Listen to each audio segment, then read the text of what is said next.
everyone, welcome to DICS. This is Dr. Radhika Kalola, and today in this class we are going to discuss about rotation and revolution of the earth in the crash course series of geography.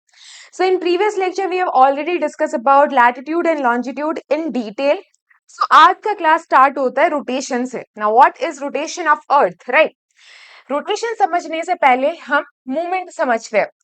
If we are considering the linear movement, then what is linear movement? Person is displacing from place A to place B, from place A to place B in a linear pattern, then it is known as linear movement, right? अगर यही movement है, अगर आप यही movement circular manner में कर रहे हो तो उसे क्या बोला जाता है? रोटेशन बोला जाता है, राइट? अगर ये अर्थ है, this is our earth and this earth is rotating in on its own axis, उसकी एक्सिस पे ये रोटेट कर रहा है. For example this is the earth, right? और अर्थ किस पे रोटेट कर रहा है? On its own axis. This is a axis of rotation. ये एक्सिस ऑफ रोटेशन क्या होता है? सबसे पहले एक्सिस ऑफ रोटेशन एक इमेजिनरी लाइन है.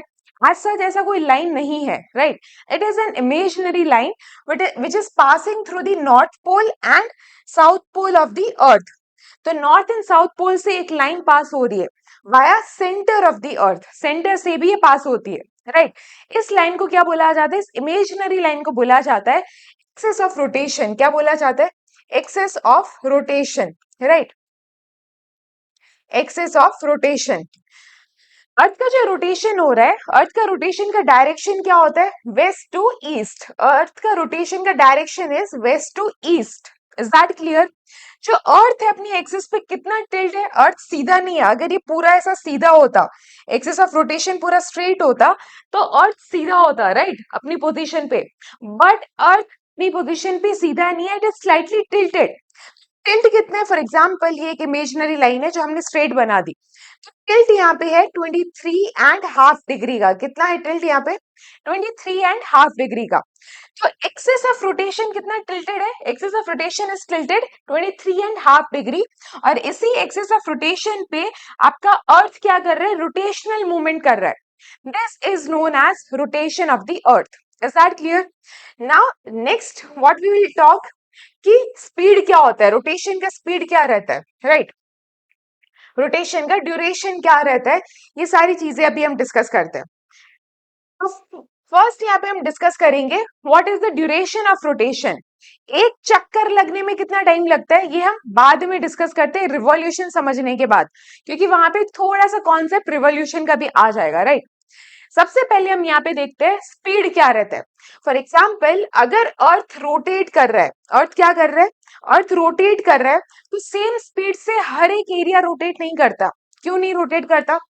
Because C this is the earth, if this is the earth, if this is the earth, और ये क्या है? 0 डिग्री लैटिट्यूड, जो कि हमने लास्ट क्लास में देखा था. उसके ऊपर हम कंसिडर कर लेते हैं 30 डिग्री लैटिट्यूड, एंड उसके ऊपर क्या ले लेते हैं हम? 60 डिग्री नॉर्थ लैटिट्यूड. ये सारे क्या है? ये सारे हमने लैटिट्यूड कंसिडर किए. Is that clear? अगर आप सर्कमफेरेंस देख रहे हो, सर्कमफेरेंस मतलब this area, this entire distance, 0 degree latitude का डिस्टेंस कितना है? 0 डिग्री लैटिट्यूड का डिस्टेंस इज मैक्सिमम, है ना? सबसे बड़ा लैटिट्यूड कौन सा होता है सर्कमफेरेंस वाइज? 0 डिग्री लैटिट्यूड होता है, राइट? क्यों? बिकॉज अर्थ का जो बल्ज है वो कहाँ पे है? थोड़ा सा इक्वेटर की तरफ है ना? तो और ऊपर की तरफ थोड़े फ्लैट है अर्थ. बल्ज होने की वजह से क्या हो रहा है? जो सर्कमफेरेंस मैक्सिमम क्रिएट हो रहा है वो कहाँ पे क्रिएट होता है?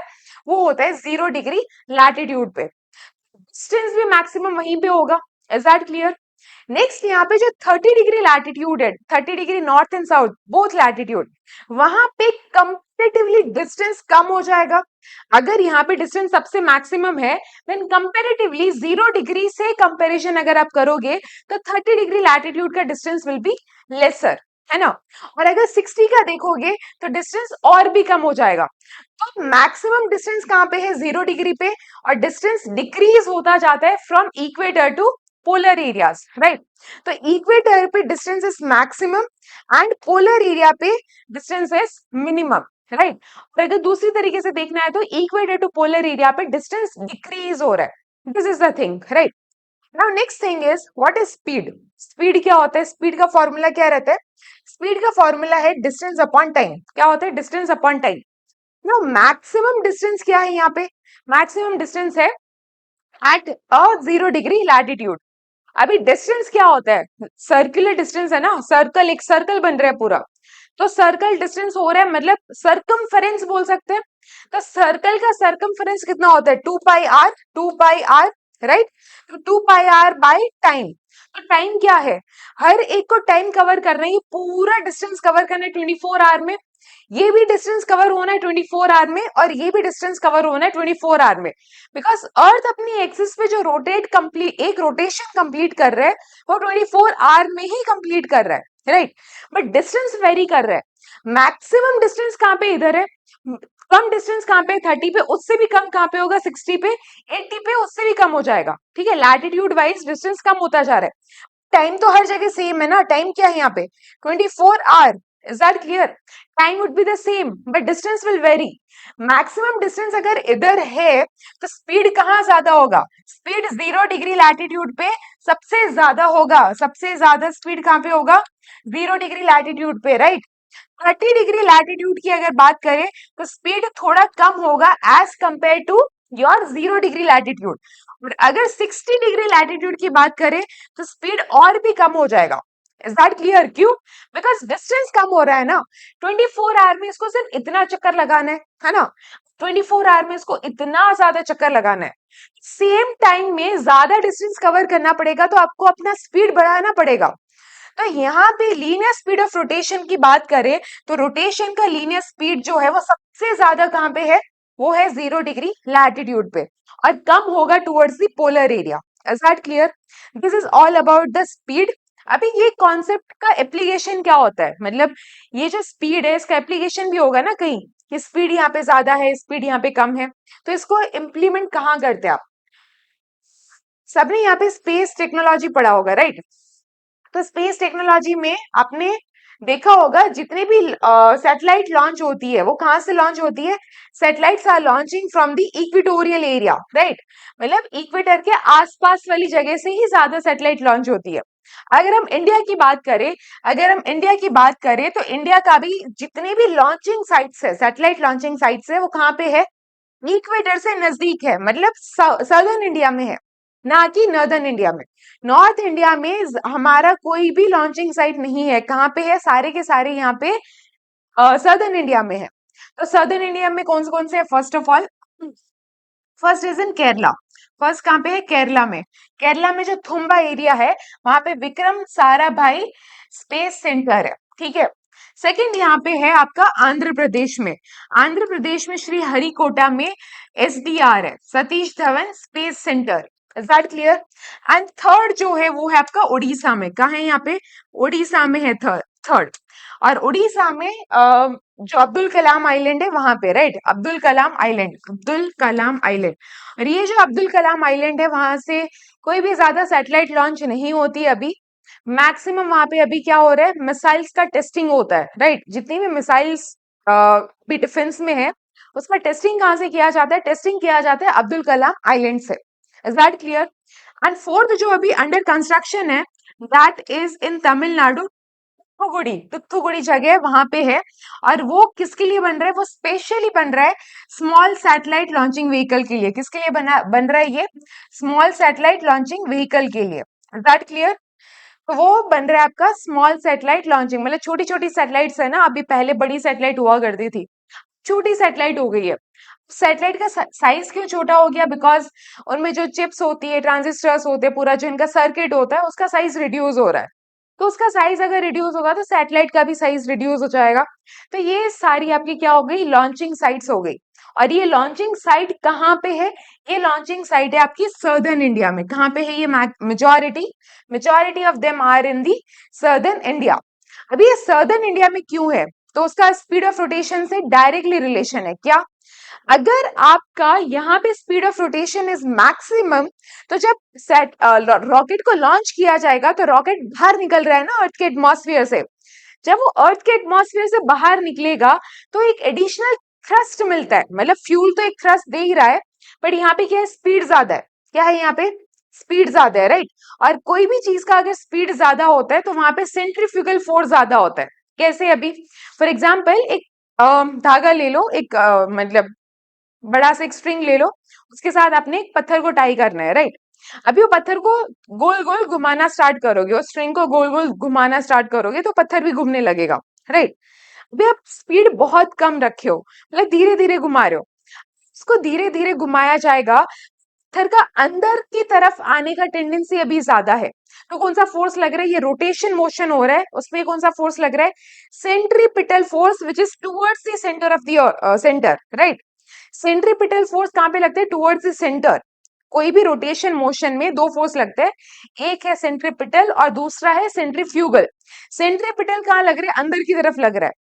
अगर इसी धागे को आपने बहुत तेजी से घुमाया, बहुत तेजी से घुमा रहे हो, उस टाइम पे पत्थर का बाहर जाने का टेंडेंसी बढ़ जाता है, और उस फोर्स को क्या बोला जाता है? Centrifugal force, right. उस फोर्स को क्या बोला जाता है? Centrifugal force. इट मींस अगर आप स्पीड बढ़ाओगे तो आपका सेंट्रीफ्यूगल फोर्स इंक्रीज हो रहा है। Is that clear? वही चीज यहाँ पे हो रही है। ये क्या है आपका? Southern India. सर्दर्न इंडिया में स्पीड बहुत ज्यादा है, रोटेशन स्पीड इज मैक्सिमम। अगर रोटेशन स्पीड मैक्सिमम होगा तो वहां पे सेंट्रीफ्यूगल फोर्स भी तो ज्यादा होगा, और अगर सेंट्रीफ्यूगल फोर्स ज्यादा है तो इजीली अर्थ के एटमॉस्फेयर से बाहर निकल सकता है आपका रॉकेट। इसीलिए जितनी भी लॉन्चिंग साइट है वो कहां पे है? Launching site are in the southern India. Is that clear? ये हो गया इसका application portion, right. Now next is revolution of earth. Next is revolution of earth. Now what is revolution? Rotation तो हमने समझ लिया, एक एक्सिस ऑफ रोटेशन होता है जिसपे अर्थ रोटेट कर रहा है कंटिन्यूअसली, और ये जो एक्सिस ऑफ रोटेशन है वो कितना टिल्ट है? सीधी लाइन से कितना टिल्ट हो जाएगा? 23.5 डिग्री टिल्टेड होता है। मैक्सिमम स्पीड ऑफ रोटेशन कहाँ पे होता है? इक्वेटर पे। मिनिमम कहाँ पे होता है? पोलर एरिया पे। और ये स्पीड ऑफ रोटेशन ज्यादा होने की वजह से वहां पे सेंट्रीफ्यूगल फोर्स भी ज्यादा लगता है, और इसी सेंट्रीफ्यूगल फोर्स की वजह से हम हमारी रॉकेट कहाँ से लॉन्च करते हैं? सदर्न इंडिया से, बिकॉज वो इक्वेटर से नजदीक है, तो वहां पे स्पीड का हमें बेनिफिट मिलता है। Is that clear? Now next is revolution of earth. Now what is revolution? Revolution माने ये सेंटर में क्या है? सोलर सिस्टम के सेंटर में सन, सन के आसपास सारे प्लैनेट चक्कर लगा रहे, घूम रहे, है ना, रिवॉल्व कर रहे। तो आपका जो प्लैनेट है, हमारा जो प्लैनेट है earth, earth is also revolving around the sun, है ना। Earth is also revolving around the sun. For example this is the earth. तो ये अर्थ भी क्या कर रही है? रिवॉल्व कर रही है। सन के आजू बाजू एक सर्कुलर मूवमेंट हो रहा है, उसे बोला जाता है रिवॉल्यूशन। खुद की ही एक्सिस पे घूमना, खुद की पोजीशन पे घूमना, दैट इज रोटेशन। सन के आजू बाजू चक्कर लगाना, that is revolution. Is that clear? अभी ये जो रिवॉल्यूशन हो रहा है, ये जो यहाँ पे रिवॉल्यूशन हो रहा है वो कैसे हो रहा है? कैसी ऑर्बिट बन रही है? यहाँ पे दो टाइप की ऑर्बिट होती है। एक होता है सर्कुलर ऑर्बिट, जहां पे सेंटर से अगर डिस्टेंस देखोगे, हर साइड का डिस्टेंस देखोगे, ये सारा डिस्टेंस सिमिलर रहेगा, है ना। This is a circular orbit, जहां पे एक ही फोकस होता है, सेंटर एक ही होता है। बट अगर इलिप्टिकल ऑर्बिट की बात करें, इलिप्टिकल ऑर्बिट में दो फोकाई होते हैं, दो फोकाई होते हैं, और आपका ऑब्जेक्ट इन दोनों फोकाई में से एक फोकाई पे प्रेजेंट होता है। हमारा ऑब्जेक्ट क्या है? यहाँ पे सन है, तो सन यहाँ पे इस फोकाई पे प्रेजेंट है। Is that clear? सन कहाँ पे प्रेजेंट है? इधर प्रेजेंट है। तो सन से अगर यहाँ पे डिस्टेंस देखोगे, हर साइड का डिस्टेंस वेरी कर रहा है, ये डिस्टेंस मिनिमम है, ये डिस्टेंस बहुत ज्यादा है, राइट। तो डिस्टेंस वेरी कर रहा है, this distance is minimum distance and this distance is maximum distance. Is that clear? तो ये जो मिनिमम डिस्टेंस होता है उसको क्या बोला जाता है? पेरीहीलियन। क्या बोला जाता है? Perihelion. Perihelion. What is helion? Helion माने सन, पेरी मतलब सन के पेरीफेरी, मतलब नजदीक में हो, है ना। दूसरा, ये जो मैक्सिमम डिस्टेंस यहाँ पे हो रहा है, this is the maximum distance, और इस मैक्सिमम डिस्टेंस को बोला जाता है एप हीलियन। क्या बोला जाता है? एप हीलियन। हीलियन माने अगेन सन, एप माने डिस्टेंस पे है, दूरी पे है, तो this is known as aphelion and this is known as perihelion, right. एक टाइम होता है जब अर्थ सन से बहुत नजदीक होता है, और वो टाइम कब आता है? ये आता है 2 to 4 जैन। 2 to 4 जैन के बीच में ये टाइम आता है। 2, 3, 4 जैन, कोई भी जैन को हो सकता है, जनवरी, राइट। तो सन से सबसे नजदीक होती है अर्थ उस टाइम पे। फिर एक टाइम आता है जुलाई में, that is around 3 to 6 July, 3 to 6 जुलाई। और ये जो 3 to 6 जुलाई है, 3 to 6 जुलाई के टाइम पे एपहीलियन आता है, मतलब अर्थ सन से सबसे दूर फारदेस्ट डिस्टेंस पे होता है। Is that clear? This is all about perihelion and aphelion, right? Perihelion सबसे नजदीक वाला पोजीशन जो कि 2 to 4 जनवरी के बीच में आता है। एपहीलियन माने सन से सबसे दूरी वाला डिस्टेंस, और वो कब आता है? वो आता है 3 to 6 जुलाई के बीच में। रिवॉल्यूशन क्या होता है? रिवॉल्यूशन माने सन के आजू बाजू अर्थ का चक्कर लगाना, that is revolution. Now what is the period of revolution? एक रिवॉल्यूशन कंप्लीट होने में कितना टाइम लगता है, राइट? एक रिवॉल्यूशन कंप्लीट होने में कितना टाइम लगता है? एक रिवॉल्यूशन यहाँ पे कंप्लीट होने में टाइम लगता है, I am so sorry, this is the period of revolution, this is period of revolution. तो एक चक्कर कंप्लीट होने में कितना टाइम लगता है? 365 डे, मतलब सन के आजू बाजू अर्थ जो चक्कर लगा रहा है उसमें कितना टाइम लग रहा है? 365 डेज लग रहा है, ठीक है। 365 डेज के ऊपर भी यहाँ पे थोड़ा टाइम लगता है, वो क्या है? 5 hours and 48 मिनट। कितना टाइम हुआ total? 365 day, 5 hour and 48 minute. तो ये 5 hours and 48 मिनट को आप 4 साल के लिए निकाल लेते हो, 4 साल के लिए अलग अलग करते जाते हो। हर साल कितने दिन का होता है? 365 डेज का होता है। बट एक दिन कौन सा आता है? लीप ईयर आता है। कौन सा आता है? लीप ईयर आता है, एक साल, है ना। 4 साल में एक साल कौन सा आता है? Leap year.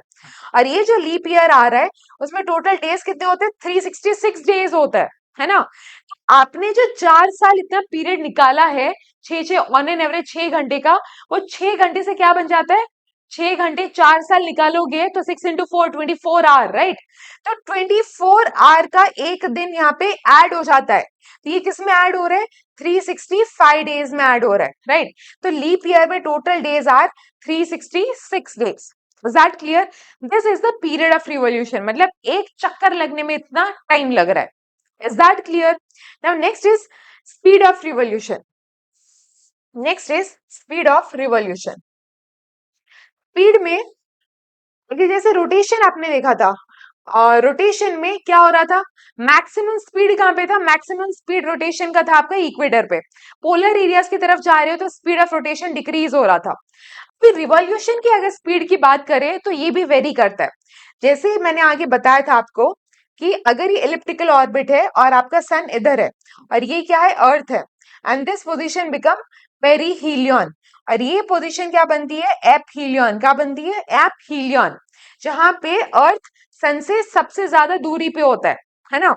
तो जहां पे सन से सबसे ज्यादा नजदीक होती है अर्थ, उस टाइम पे speed is maximum, speed is maximum. Is that clear? जहां पे बहुत दूर है, सन से दूर है, वहां पे स्पीड कैसी होती है? मिनिमम होती है, मतलब वहां पे स्पीड रिड्यूस हो जाती है। स्पीड कब बढ़ती है? जब अर्थ नजदीक आती है तब, और स्पीड कब रिड्यूस होती है? जब अर्थ दूर चली जाती है तब। अभी ये रिलेशन आया कहां से? तो ये रिलेशन एक मैथमेटिकल, पूरे एक फिजिक्स में जो फॉर्मूलाज होते हैं उसको डिराइव करके आता है। तो वो भी हम देख लेते हैं एक बार। सबको यहाँ पे ये पता होगा what is gravitational force. Newton का जो ग्रेविटेशनल फोर्स है, ग्रेविटेशनल फोर्स, उसका फॉर्मूला क्या है? G constant, gravitational constant m1 m2 are divided by r square, right? m1 m2 divided by r square. This m1 is the mass of sun, this m1 is the mass of sun and m2 is the mass of earth. Is that clear? और r2 क्या है? मतलब r square क्या है? अर्थ और सन के बीच का जो डिस्टेंस है उसका स्क्वायर कर दिया हमने, दैट इज r स्क्वायर। और ये क्या है? ग्रेविटेशनल फोर्स का फॉर्मूला। तो ग्रेविटेशनल फोर्स सन लगा रहा है ना, ग्रेविटेशनल फोर्स सन लगा रहा है टुवर्ड्स दी अर्थ, मतलब सन अर्थ को अपनी तरफ खींच रहा है। तो ग्रेविटेशनल फोर्स कैसा हुआ? पुलिंग फोर्स हुआ। Is that clear? Gravitational force यहाँ पे कैसा होता है? पुलिंग फोर्स होता है। और अभी हमने एक एग्जाम्पल भी देखा था, और वो एग्जाम्पल क्या था? वो एग्जाम्पल था, आपने एक डोरी ले लिया और उस पे आपने पत्थर बांध दिया, वो धीरे धीरे घुमा रहे हो आप। जब उसको धीरे धीरे रोटेट किया जा रहा है, मतलब घुमा रहे हो, उस टाइम पे पत्थर अंदर की तरफ आ रहा है, मतलब अंदर की तरफ जो फोर्स आता है उसे क्या बोला जाता था? Gravitational force. ये अंदर की तरफ खींच रहा है ना अर्थ को, है ना। दूसरे यहाँ पे अंदर की तरफ जो आ रहा था पत्थर, उस फोर्स को हमने वहां पे क्या बोला था? उस फोर्स को वहां पे बोला गया था सेंट्रीपिटल फोर्स। क्या बोला गया था? Centripetal force. क्या बोला था? Centripetal force, right. और ये जो सेंट्रीपिटल फोर्स है, सेंट्रीपिटल फोर्स का फॉर्मूला क्या होता है? सेंट्रीपिटल फोर्स का formula is m2 v square upon r. m2 v square upon r, right? Mass of earth, because revolve कर रहा है ना, अर्थ सर्कुलर मोशन कर रहा है, तो अर्थ का मास है ना, अर्थ रिवॉल्व कर रहा है ना, सर्कुलर मोशन, कोई भी सर्कुलर मोशन में चीज होती है वहां पे दो फोर्स लग रहे हैं, सेंट्रीपिटल एंड सेंट्रीफ्यूगल। तो m2 is the mass of earth, velocity v for velocity and r for distance between earth and sun. तो ये दोनों फोर्स सेम हुए ना, अंदर की तरफ जा रहे हैं, सेंट्रीपिटल फोर्स भी इधर जा रहा है, और जो ग्रेविटेशनल फोर्स लगा रहा था आपका सन, वो भी अंदर की तरफ लग रहा है। मतलब ये दोनों फोर्स को इंटरचेंजेबली आप यूज कर सकते हैं, इन दोनों वर्ड को। मतलब सेंट्रीपिटल की जगह कितनी बार आपका ग्रेविटेशनल फोर्स भी बोला जाता है, लिखा जाता है, और ग्रेविटेशनल फोर्स की जगह सेंट्रीपिटल भी लिखा जाता है। तो ये दोनों फोर्स सेम होता है, राइट? अगर ये दोनों फोर्स यहाँ पे सेम है, उस कंडीशन में इन दोनों फोर्स को आप इक्वेट कर सकते हो, राइट? उनको इक्वेट किया जा सकता है। तो इक्वेट अगर करोगे सामने सामने रख के, तो क्या होगा? देखो यहाँ पे m2 v square upon r, right? m2 v square upon r, तो यहाँ पे स्क्वायर गया और ये रेडियस, ये गया रेडियस, राइट? सेकेंड यहाँ पे मास गया, this mass is also cancelled, right? अभी बचा क्या यहाँ पे? यहाँ पे बचता है आपका, जस्ट अ मिनट, यहाँ पे क्या बचा? आपकी कौन कौन सी क्वांटिटीज बची है देखो। तो यहाँ पे जो फर्स्ट क्वांटिटी बची है that is g, second is m1/r, इतना बचा है। और सामने क्या बच गया? सामने बच गया आपका v स्क्वायर, इतना बचा। अभी अगर स्क्वायर को हटाओगे तो यहाँ पे ये स्क्वायर रूट चला जाएगा, and this square is minus, खत्म हो गया वो, उसको कैंसिल आउट कर सकते हो। तो यहाँ पे एक रिलेशन बनता है वेलोसिटी एंड डिस्टेंस का, वेलोसिटी एंड रेडियस का। कौन सा, क्या रिलेशन बना? इनवर्सली प्रोपोर्शनल, मतलब your velocity is inversely proportional to the distance, right? जितना डिस्टेंस कम उतना वेलोसिटी ज्यादा, जितना डिस्टेंस ज्यादा उतना वेलोसिटी कम। एक इनवर्सली प्रोपोर्शनल हुआ ना, क्योंकि ग्रेविटेशनल कांस्टेंट उसका वैल्यू इज फिक्स, राइट? और यहाँ पे जो सन का मास है वो भी वैल्यू फिक्स है, वो चेंज होने नहीं वाला। चेंजेबल यहाँ पे जो क्वांटिटीज है वो कौन सी है? Radius and velocity. तो रेडियस अगर बढ़ रहा है तो वेलोसिटी कम हो जाएगा, रेडियस कम हो रहा है तो वेलोसिटी बढ़ जाएगा। उसी हिसाब से स्पीड क्या बताया था मैंने अभी? स्पीड में क्या बताया था देखो, स्पीड में मैंने बोला था जब भी एपीलियन यहाँ पे बनता है, जब भी एपीलियन वाली कंडीशन डेवलप होती है, मतलब your distance is maximum. See, this is your revolution, तो यहाँ पे क्या है? सन है, and this is your earth, and this is also earth, and this area is known as aphelion, this is known as aphelion, है ना? Aphelion. और ये क्या है? Perihelion. Is that clear? Perihelion मतलब क्या हुआ? डिस्टेंस कम तो वेलोसिटी ज्यादा। यहाँ पे क्या हो गया? डिस्टेंस ज्यादा हुआ तो वेलोसिटी कम हो गया। तो स्पीड किसका वेरी कर रहा है? स्पीड अर्थ के रिवॉल्यूशन का वेरी कर रहा है। यहाँ पे स्पीड बहुत कम होगा, यहाँ पे स्पीड बहुत ज्यादा होगा। This is the thing, right? Now next is, now next thing is orbital plane. Now what is orbital plane? For example, this is your entire solar system. In the center of the solar system, there is a sun. And around the sun, each and every planet is revolving. Is that clear? और वो जो सारे planet है वो एक plane में है ना? एक प्लेन में एग्जिस्ट करते हैं। ये एक प्लेन है, यहाँ पे एक अर्थ है, दूसरा अगर ये वापस प्लेन है तो यहाँ पे जुपिटर होगा, यहाँ पे आपका दूसरा प्लैनेट होगा। इस तरीके से सारे प्लैनेट एक ऑर्बिटल प्लेन में है, राइट? तो फॉर एग्जाम्पल ये अगर अर्थ है, for example this is your अर्थ, ये क्या है? अर्थ है। और अर्थ का ये क्या बनता है? अर्थ का this become the orbital plane, ये क्या बना? ऑर्बिटल प्लेन, है ना? जिसमें अर्थ ऑर्बिट का, अर्थ की ऑर्बिट बनती है अराउंड दी सन। ये ऑर्बिटल प्लेन जो है वो एक ऑर्बिट क्रिएट कर रहा है around the sun.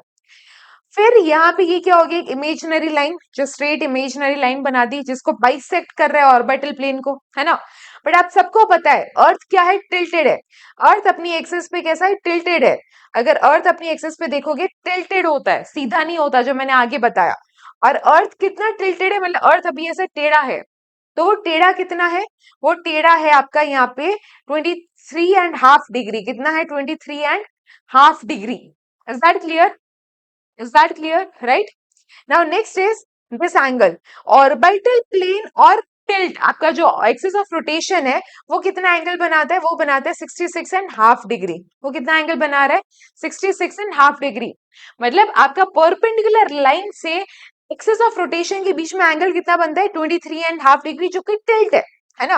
Now axis of rotation और ऑर्बिटल प्लेन के बीच में कितना बनता है, वो बनता है 66.5 degree. Is that clear? So this is the orbital plane. Now next is period of rotation. हमने आगे क्या देखा था, पीरियड ऑफ रिवोल्यूशन, जो कि था 365 डेज 4 आवर्स एंड 48 मिनट, और 4 साल में क्या बनता है, लीप ईयर बनता है। उसी तरीके से एक रोटेशन को कितना टाइम लगता है, हम क्या बोलते हैं, अर्थ का एक रोटेशन होने में 24 आवर लगता है, मतलब अर्थ पूरा घूम जाएगा तो लगता है 24 आवर। नहीं, this is not the case. यहाँ पे दो टाइप के बनते हैं पीरियड ऑफ रोटेशन, एक बनता है साइडीरियल डे एंड दूसरा बनता है सोलर डे। सबसे पहले हम यहाँ पे देखते हैं साइडीरियल डे। साइडीरियल डे क्या होता है, for example this is the earth, ये क्या है, आपका अर्थ है, और अर्थ अपनी एक्सिस पे टिल्टेड है 23.5 डिग्री पे, और अर्थ वेस्ट टू ईस्ट क्या कर रहा है, रोटेट कर रहा है। फॉर एग्जाम्पल अर्थ के सरफेस पे आपने ये एक रेफरेंस पॉइंट मार्क कर दिया है ना, आप कहीं यहाँ पे खड़े हो, अभी आप यहाँ पे खड़े होगी, ऑब्जर्व कर रहे हो अर्थ को। अर्थ जब रोटेट कर रहा है अपनी एक्सिस पे, तो ये जो मार्किंग पॉइंट है वो आपको दिख रहा है। जब ये मार्किंग पॉइंट घूम के वापस इधर ही आ जाएगा, वापस आपके सामने आ जाएगा, है ना, तो एक रोटेशन कंप्लीट हो गया एक्सिस ऑफ रोटेशन पे। इस एक्सिस पे अर्थ ने एक रोटेशन कंप्लीट कर दिया, और इसमें कितना टाइम लगता है, इसमें टाइम लगता है 23 आवर्स 56 मिनट 4 सेकेंड। कितना टाइम लगता है, 3 hour 56 minute and 4 second. This is known as sidereal day. अगर रेफरेंस पॉइंट आपने मार्क किया अर्थ की सरफेस पे और घूम के वापस अर्थ उसी रेफरेंस पॉइंट पे आ रही है ना, तो उसको टाइम कितना लगता है, उसको टाइम लगता है this much, 23 hour 56 minute and 4 second, and this time is known as sidereal day. क्या बोला जाता है इसको, साइडीरियल डे बोला जाता है। हम जितने भी साइंटिफिक स्टडीज हो गए या फिर स्पेस रिलेटेड जितने भी हम मिशन लॉन्च कर रहे हैं, वहां पे 24 आवर वाला सिस्टम, 24 आवर वाला टाइम कंसिडर नहीं करते, वहां पे साइडीरियल डे कंसिडर किया जाता है, राइट। और दूसरा जो टाइम होता है यहाँ पे, उसे क्या बोला जाता है, सोलर डे। उसे क्या बोला जाता है, सोलर डे, जिसमें होते हैं 24 आवर्स। क्या होते हैं जिसमें, 24 आवर्स। तो यहाँ पे ये 24 आवर कैसे आए, जो हम जोग्राफिकल पर्पस के लिए यूज कर रहे हैं। जैसे साइडीरियल डे साइंटिफिक स्टडीज के लिए यूज किया जाता था, उसी तरीके से ये सोलर डे जो है वो जोग्राफिकल स्टडीज के लिए यूज किया जाता है ना। अब ये सोलर डे कैसे बनता है, फॉर एग्जाम्पल ये आपका पूरा इलिप्टिकल ऑर्बिट है, और ये क्या है, आपका सन है, और ये है आपका अर्थ, है ना। और अर्थ क्या कर रहा है, रोटेट कर रहा है, साथ में रिवॉल्यूशन भी कर रहा है ना। अर्थ की सरफेस पे आपने एक पॉइंट मार्क कर दिया, और ये जो पॉइंट मार्क किया वो सन से 90 डिग्री एंगल क्रिएट कर रहा है। सन इज अ रेफरेंस पॉइंट अभी, है ना, सन अभी आपने क्या ले लिया, रेफरेंस पॉइंट ले लिया। ये मार्क से रेफरेंस पॉइंट का, ये रेफरेंस पॉइंट से ये जो सन है सेलेस्टियल बॉडी, उसका जो एंगल बनता है वो कितना बन रहा है, 90 डिग्री बन रहा है अभी। अभी अर्थ रोटेट तो कर रहा है, बट रोटेशन के साथ साथ वो क्या कर रहा है, रिवॉल्यूशन भी कर रहा है। वो इस पोजीशन पे जब पहुंचा अर्थ, यहाँ पे इस पोजीशन पे जब अर्थ पहुंचा, तो उसने एक चक्कर लगा दिया अपनी एक्सिस पे, मतलब वो 23 आवर 46 मिनट 4 सेकेंड वाला चीज हो चुका है, यहाँ पे एक चक्कर लग गया है। बट ये रेफरेंस पॉइंट कहाँ पे, इधर है अभी, मतलब ये रेफरेंस पॉइंट सन से अभी एंगल पे है, एक एंगल पे है, 90 डिग्री एंगल पे नहीं आया। हमने तो रेफरेंस पॉइंट सन लिया था ना, सन से हमें देखना है, अभी सन के रेफरेंस में अभी हमें देखना है। तो जब यहाँ पे 4 मिनट अर्थ और आगे चली जाती है, रिवॉल्व होके अर्थ और 4 मिनट आगे चली जाती है, उस टाइम पे ये जो रेफरेंस पॉइंट है, reference point will make angle of 90 degree again with the sun, है ना। उसे बोला जाता है सोलर डे। और ये सोलर डे में 4 मिनट ऐड क्यों हो गई, 4 मिनट ऐड क्यों हो गई, मतलब जो साइडीरियल डे का टाइम था ना 23 आवर 56 मिनट एंड 4 सेकेंड, ये जो साइडीरियल डे था उसमें आपने 4 मिनट ऐड क्यों किया, बिकॉज अर्थ रोटेशन के साथ साथ रिवॉल्यूशन भी कर रहा है, और रिवॉल्यूशन कर रहा है तो अगर सन के रिस्पेक्ट में आप देख रहे हो तो वापस उसी पोजीशन पे आने के लिए कितना टाइम लगेगा? 4 मिनट एक्स्ट्रा लगता है, और उसे बोला जाता है solar day which is of 24 hours. Is that clear? तो पीरियड ऑफ रोटेशन में दो होते हैं, sidereal day and solar day. Period of revolution हमने आगे देख लिया जिसमें लीप ईयर देखा था, राइट? So this is all about rotation and revolution of Earth. So in next class, we will discuss about seasons. आज का यहीं पे सेशन हम रखते हैं। नेक्स्ट क्लास में हम मिलेंगे सीजन्स के साथ। तब तक के लिए thank you and have a nice day.